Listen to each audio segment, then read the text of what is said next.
বন্ধুরা, আজ ভাদ্র পূর্ণিমার দিন ঘরে রাখুন এই একটি ফুল বা 3টি পাতা, কারণ এই দিনেই বন্ধুরা ঘটেছে বছরের শেষ চন্দ্রগ্রহণ। তাই ফুলটি বা পাতাটি যদি বন্ধুরা আপনারা এই দিনে বাড়িতে নিয়ে আসতে পারেন, তো গ্যারেন্টি দিয়ে বলছি বন্ধুরা যে আপনারা উপকার পাবেনই এবং নতুন মাস আপনাদের দারুণ কাটবে।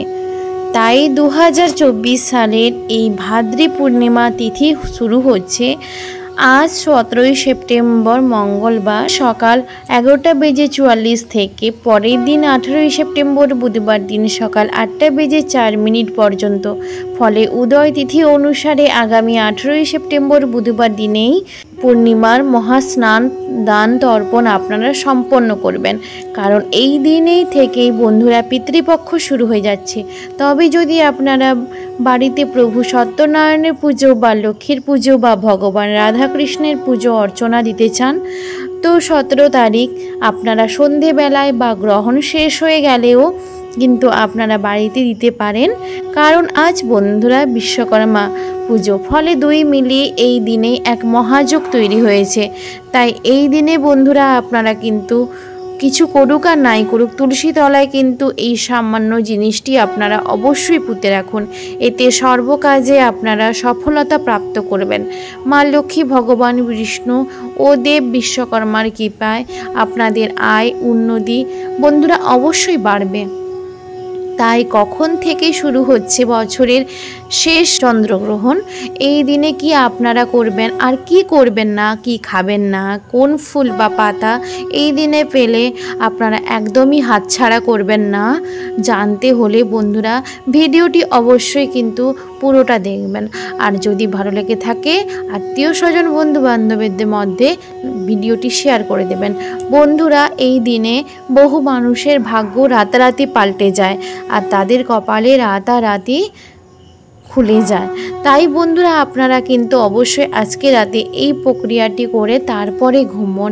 এতে বন্ধুরা শ্রীমতী তুলসী দেবীর আশীর্বাদের সাথে প্রভু বিশ্বকর্মার আশীর্বাদ আপনারা প্রাপ্ত করবেন।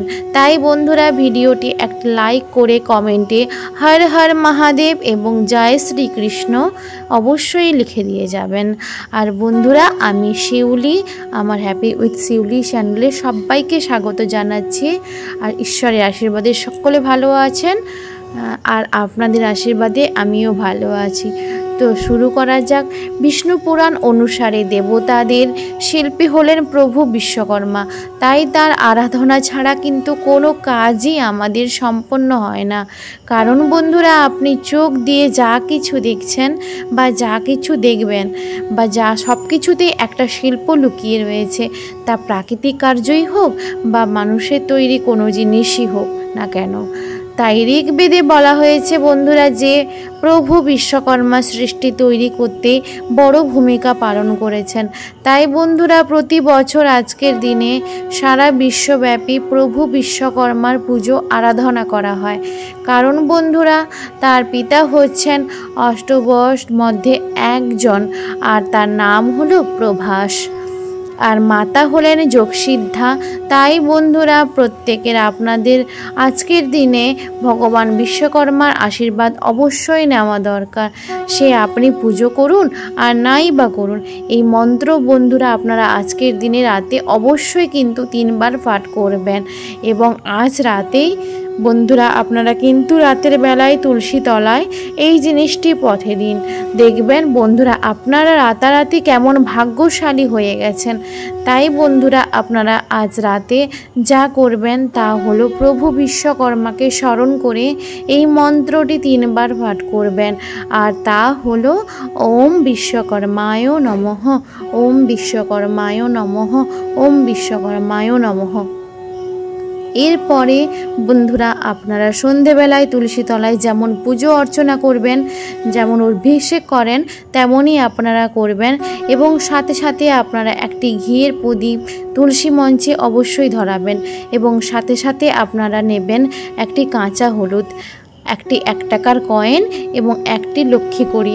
বাড়িতে আপনারা মা লক্ষ্মীর চরণে এই জিনিসগুলো রেখে আপনাদের মনের সকল ইচ্ছা, দুঃখ, দরিদ্রতা মাকে জানাবেন এবং তারপরে আপনারা সেই জিনিসগুলোকে আপনাদের বাড়িতে যে তুলসী মঞ্চ রয়েছে সেখানে দেবেন এবং পোতার সময় বন্ধুরা আপনারা অবশ্যই এই মন্ত্রটি 3 বার পাঠ করবেন।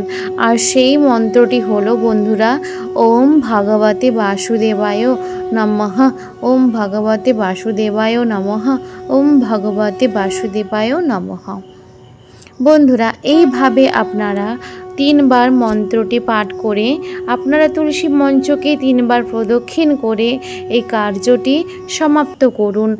তাই এই দিনে বন্ধুরা কি করা যাবে আর কি করা যাবে না, বাড়ি থেকে এই দিনে আপনারা পুজো দিতে পারবেন, তুলসীপত্র কি চয়ন করতে পারবেন, কি গ্রহণের সময় আপনারা খাবেন না, গর্ভবতী মায়েরা এই দিনে কি কি নিয়ম মেনে চলবেন, এই সকল তথ্য বন্ধুরা আমরা আজকের ভিডিওতে জানাবো। এবং এই দিনে বন্ধুরা কুকুর, গরু ও কাককে কি খাওয়ালে মানুষের ভাগ্য চমকে উঠবে এবং এই দিনে কোন শিকড়টি তুলে এনে তা ধারণ করলে মানুষের আর্থিক উন্নতি হয়, এই সকল তথ্য বন্ধুরা আপনারা জানতে ভিডিওটি অবশ্যই পুরোটা দেখুন এবং ভিডিওটি বন্ধুরা আপনারা একটি লাইক করে কমেন্ট বক্সে হর হর মহাদেব লিখে দিয়ে যাবেন। তো বন্ধুরা এবার আমরা জেনে নেব যে কোন কোন রাশির ভাগ্য চমকাবে। তা হলো মকর রাশি, কর্কট রাশি, কন্যা রাশি, মিথুন রাশি, সিংহ রাশি। বন্ধুরা জ্যোতিষশাস্ত্র অনুসারে এই দিন থেকেই 5 রাশির ভাগ্য চমকাবে। ফলে এই দিন থেকে 5 রাশির মানুষের জীবনে অনেক রকম সুযোগ সুবিধা আসবে।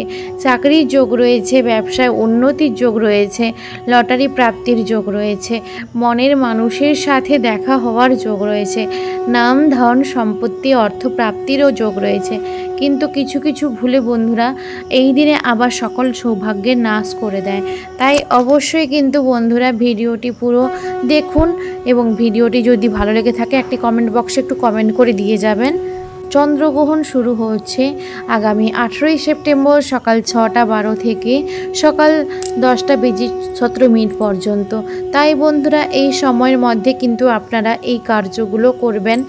আবার নাম্বার 1 হলো বন্ধুরা এই দিন যদি আপনারা বাড়িতে কুকুর, বিড়াল, গরু বা কাক আসে তাহলে অবশ্যই বন্ধুরা আপনারা সেই দিন রুটি, গুড় বা যে কোনো ধরনের খাবার তাদের খাইয়ে দিন। কিন্তু খাবারটি খাওয়ানোর আগে বন্ধুরা সেই খাবারটি আপনারা নিজের মাথায় চারিদিকে 7 বার অ্যান্টি ক্লকওয়াইজ ঘুরিয়ে তবেই তাদের খাওয়ান। নাম্বার 2 হচ্ছে বন্ধুরা এই দিন আপনারা 3টে অপরাজিতা ফুল নিয়ে মহাদেবের চরণে রেখে দেবেন এবং পরে সেই ফুলগুলো বন্ধুরা আপনাদের সিন্দুক পরার বই এবং মানি ব্যাগে রেখে দিন।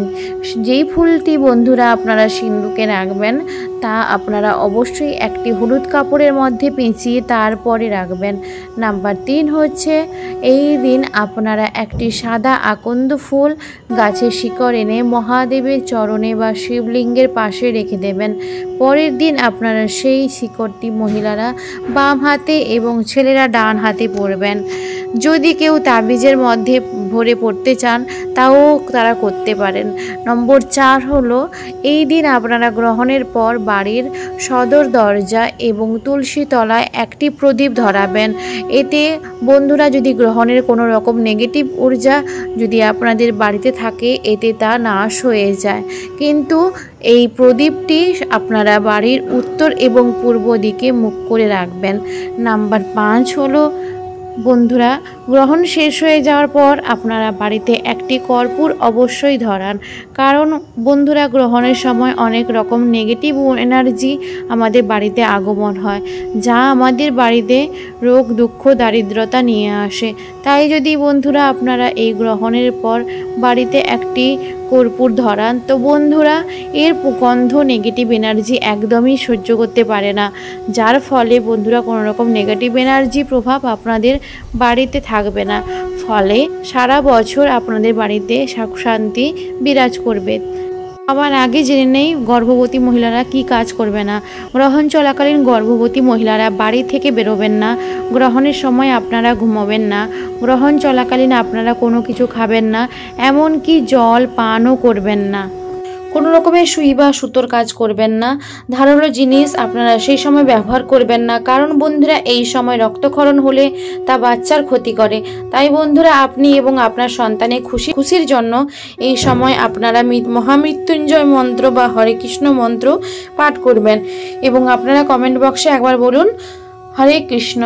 নাম্বার 2 হলো বন্ধুরা, গ্রহণ চলাকালীন আপনারা কোনো রকমের কোনো কার্য যেমন পুজো অর্চনা, দান, ধর্ম এগুলো করবেন না। নাম্বার 3 হলো গ্রহণের সময় কোনো রকমের আপনারা গাছপালা, চুল, দাড়ি এগুলো কাটবেন না। সুসুতোর সেলাই কাছাকাছি এই সময় করবেন না। গাছ থেকে তুলসী পাতা এই সময় ছিঁড়বেন না। নাম্বার 4 হলো বন্ধুরা, এই সময় কোনো রকমের আপনারা শারীরিক মিলন করবেন না এবং গ্রহণ হয়ে যাওয়ার পর আপনারা নিজের ঘরটি ভালো করে মুছবেন এবং সন্ধেবেলায় আপনারা গ্রহণ শেষে আপনাদের যে মেন দরজা রয়েছে সেখান থেকে আপনারা ঘরে প্রবেশ করেন এবং সেখানে একটি মাটির প্রদীপ ধরাবেন। এতে বন্ধুরা আপনাদের বাড়িতে কোনো গ্রহণের খারাপ প্রভাব পড়বে না। নাম্বার 5 বন্ধুরা, গ্রহণের দিন আপনারা আমিষ এবং কোনো রকমের মদ্যপান করবেন না। বন্ধুরা যদি ভিডিওটি ভালো লেগে থাকে অবশ্যই একটি করে লাইক, শেয়ার, কমেন্ট এবং সাবস্ক্রাইব করতে একদম ভুলবেন না। সকলের মঙ্গল হোক এই কামনা করি।